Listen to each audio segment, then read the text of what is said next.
आज़ादी की लड़ाई चल रही है, समय आ गया है सन 1942। अब भारतीयों के द्वारा अनेक प्रयास कर लिए जाते हैं तथा यह समय चल रहा था द्वितीय विश्व युद्ध का, जो कि 1939 से लेकर के 1945 तक चला था।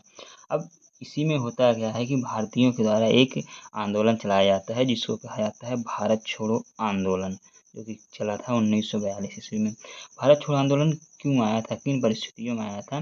इसका जो सबसे बड़ा वजह निकल के आया वह था क्रिप्स प्रस्ताव, जो कि आया था वह असफल हो गया था। इसके बाद जो है द्वितीय विश्व युद्ध चल रहा था, तो उस समय यह संभावना थी कि जापान जो है ब्रिटेन के खिलाफ भारत पर आक्रमण कर देगा। इससे भारतीय नेताओं में गुस्सा हो गए थे कि ब्रिटेन के कारण हमारे देश पर का आक्रमण हो जाएगा।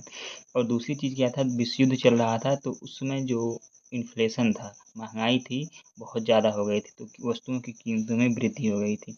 इसकी 3 परिस्थिति मुख्यतः निकल के आते हैं कि क्रिस प्रस्ताव असफल हो गया था, जापान जो है भारत पर आक्रमण करने वाला था, और तीसरी चीज़ जो थी वस्तुओं की कीमतों में वृद्धि हो गई थी, जिसके कारण भारतीय नेताओं जिसमें महात्मा गांधी समेत लोगों ने विचार किया कि एक नया आंदोलन खड़ा करते हैं जिसको नाम दिया गया भारत छोड़ो आंदोलन। अर्थात यह फाइनल आंदोलन था, या तो रहेंगे या तो जाएंगे।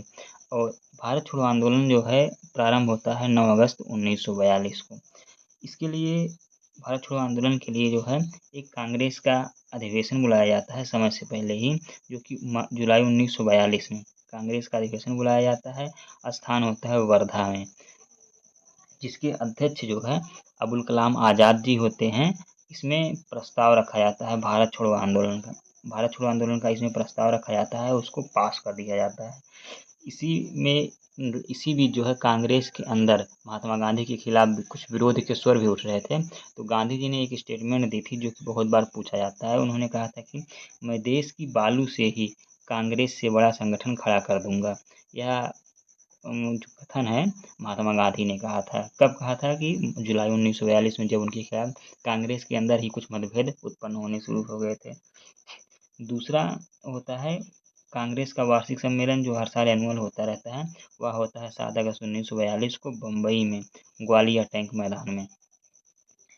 इसी को ही कांग्रेस के इसी अधिवेशन को जो है अगस्त क्रांति मैदान भी कहा जाता है। तो कभी कभी पूछ लिया जाता है कि अगस्त क्रांति मैदान कब हुआ था, तो 7 अगस्त 1942 को।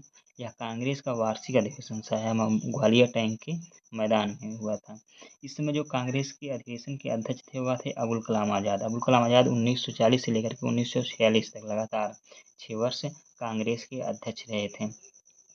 इसमें जो है जो वर्धा प्रस्ताव कांग्रेस के अधिवेशन में पास होता है, उसको भारत छोड़ो आंदोलन को इसमें भी वार्षिक आंदोलन में पास कर दिया जाता है। इस प्रस्ताव को जो है जवाहरलाल नेहरू के द्वारा प्रस्तुत किया जाता है, तथा इस प्रस्ताव को जो है गांधी जी के द्वारा तैयार किया गया रहता है, जिसके कारण अब आंदोलन प्रारंभ हो जाता है। 9 अगस्त 1942 को आंदोलन प्रारंभ हो जाता है।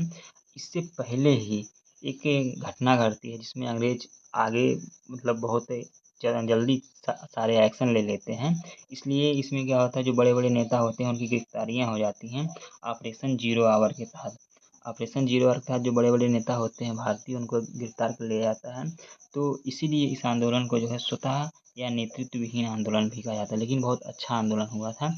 क्यों? और क्यों कि इसके बावजूद, क्योंकि जो है इसमें बड़े बड़े नेता नहीं थे, तब भी जो है यह स्वतः या नेतृत्वहीन आंदोलन बहुत अच्छा हुआ था। इसमें जो गिरफ्तारियां की गई थी, विभिन्न गिरफ्तारियां की गई थी, गिरफ्तार करके लोगों को विभिन्न जगहों पर रखा गया था, उसको हम देते हैं। जिसमें जैसे गांधी जी, कस्तूरबा और सरोजिनी नायडू को जो है पूना के आगा खां पैलेस में रखा गया था। तो कभी कभी पूछता है कि आगा खां पैलेस में या गांधी जी को कहाँ रखा गया था, तो पूना के आगा खां पैलेस में गांधी जी को रखा गया था। यही आगा खां पैलेस में ही जो है कस्तूरबा और महादेव देसाई जी की मृत्यु हो जाती है। उनकी समाधि जो है इसी पैलेस में बनाई जाती है। अब अहमदनगर जेल में जो है जवाहरलाल नेहरू, जीबी पंत, सीतारमैया, जेबी कृपलानी को रखा जाता है, तथा पटना जेल, बिहार के पटना जेल में राजेंद्र प्रसाद को रखा जाता है। बिहार के हजारीबाग सेंट्रल जेल में जेपी नारायण को रखा जाता है, जहाँ से जेपी नारायण जो है जेल से फरार हो जाते हैं। तो इसमें पूछा गया है, जैसे बीबीएससी में पूछा गया है कि राजेंद्र प्रसाद को कहाँ रखा गया था, तो पटना जेल में रखा गया था। हजारीबाग सेंट्रल जेल में किसको रखा गया था? जेपी नारायण को रखा गया था। ऐसे भी क्वेश्चन पूछा गया है कि जयप्रकाश नारायण भारत छोड़ो आंदोलन के दौरान किस जेल से भागे थे, तो वह हजारीबाग सेंट्रल जेल से भागे थे। अब यह जेल से भागते हैं और बड़े-बड़े नेताओं को गिरफ्तार कर ले जाते हैं और जेपी नारायण जी से हजारी सेंट्रल बाग जेल से भाग जाते हैं। इसके बाद जो है एक भूमिगत आंदोलन चलाया जाता है, अर्थात लोग जो है छिप करके सारी गतिविधियाँ करते हैं। जिसमें भूमिगत आंदोलन में जो है जेपी नारायण, राम मनोहर लोहिया, अच्युत पटवर्धन, अरुणा आसफ अली ये सारे नेता रहते हैं। ये रह कर के जो है अंदर से ही मतलब भूमिगत में छिप करके सारे काम करते रहते हैं और इसी दौरान जो है एक भूमिगत कांग्रेस रेडियो भी संचालित किया जाता है और रेडियो के माध्यम से लोगों को बताया जाता है क्या चीज़ें हो रही हैं। जैसे कांग्रेस भूमिगत कांग्रेस रेडियो का संचालन उषा मेहता और राम मनोहर लोहिया के द्वारा किया जाता है। तो यह क्वेश्चन आया था कि भूमिगत कांग्रेस रेडियो का संचालन किनके द्वारा किया गया है? तो राम मनोहर लोहिया और उषा मेहता के द्वारा किया गया है। इसी समय जो है कुछ जगहों पर अपने समानांतर सरकारों की स्थापना कर ली जाती है। इन समानांतर सरकारों में जो है जैसे बलिया में चित्तू पांडे के नेतृत्व में एक सरकार की स्थापना की जाती है।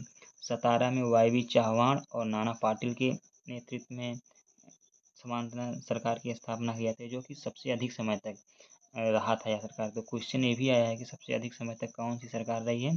सतारा की सरकार रही है, जिसमें वाई.वी. चौहान और नाना पाटिल के नेतृत्व में हुआ था।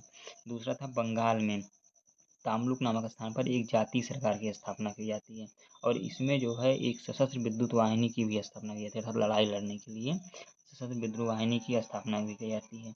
अब इसमें कुछ चीज़ें और हुई थी, जैसे कुछ संगठन थे जिन्होंने भारत छोड़ो आंदोलन से दूरी बनाए रखी थी। उसमें थे मुस्लिम लीग और वामपंथी आंदोलन। भारत छोड़ो आंदोलन से दूरी बनाए रखी थी। हुआ था क्या था, 23 मार्च 1943 को पाकिस्तान दिवस मनाया गया था मुस्लिम लीग के द्वारा, क्योंकि मुस्लिम लीग अपने द्विराष्ट्र सिद्धांत को मनवाने के लिए अपनी गतिविधियाँ सांप्रदायिक दंगे बहुत तेज कर दी थी। तो इसलिए उसने 23 मार्च 1943 को जो है पाकिस्तान दिवस मनाया।